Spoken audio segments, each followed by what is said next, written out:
Почитувани колеги, почитувана јавност, сметам дека ова е едно од оние најгорливи проблеми со кои што се соочува македонското општество и македонското население, и од насушна потреба е продуцирање на законски решенија како ќе можат да ги решаваат проблемите на граѓаните, но сепак и да најдат начин да ги растеретат македонските граѓани проблемите со кои што се соочуваат. Можеме да видиме дека скоро сме и пред нови рестрикции кои што ќе ограничат движењето и ќе го намалат работењето на угостителските објекти, кое што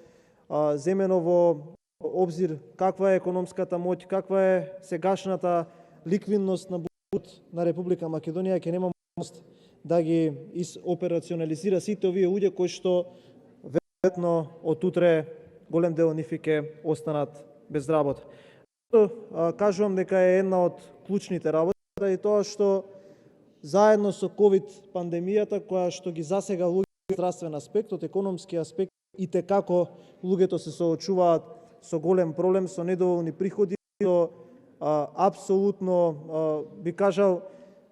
анулирање на приходите кои што ги имаат во семејните буџети, па тоа што го кажа координаторот Мицевски, би сакал само да ги повторам бројките. 55.000 невработени лица и 6.200 затворени фирми укажуваат на тоа дека ние како собрание треба да имаме побрза, поголем приоритет и побрзо да ги операционализираме решенија кои што ќе принесуваат решенија на проблемите со кои што се соочува македонското население. Би кажал само неколку вака факти да дојам до поентата.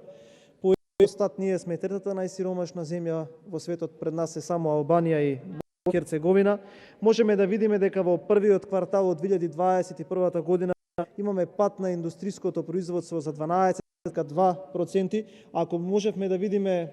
тоа што го зборуваше кога пред нас од еден од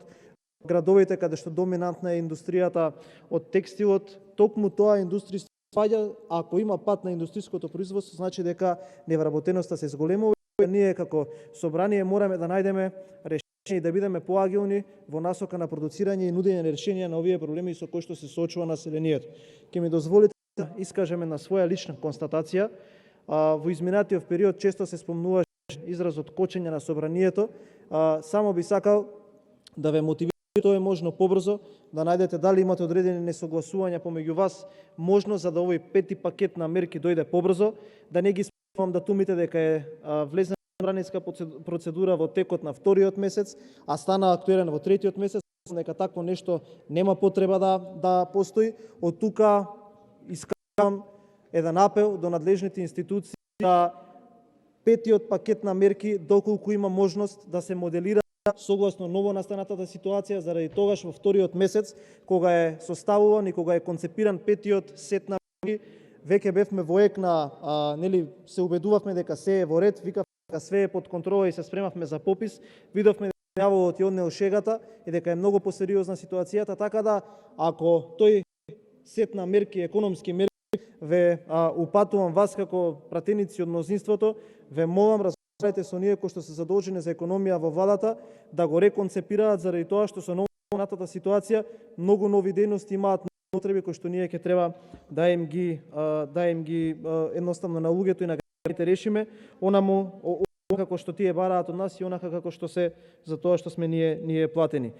Би сакал да кажам дека померењата на одредени релевантни институции, прагот на сиромаштија од 2019 до 2021 година во Република Македонија би се качил за 6% и тоа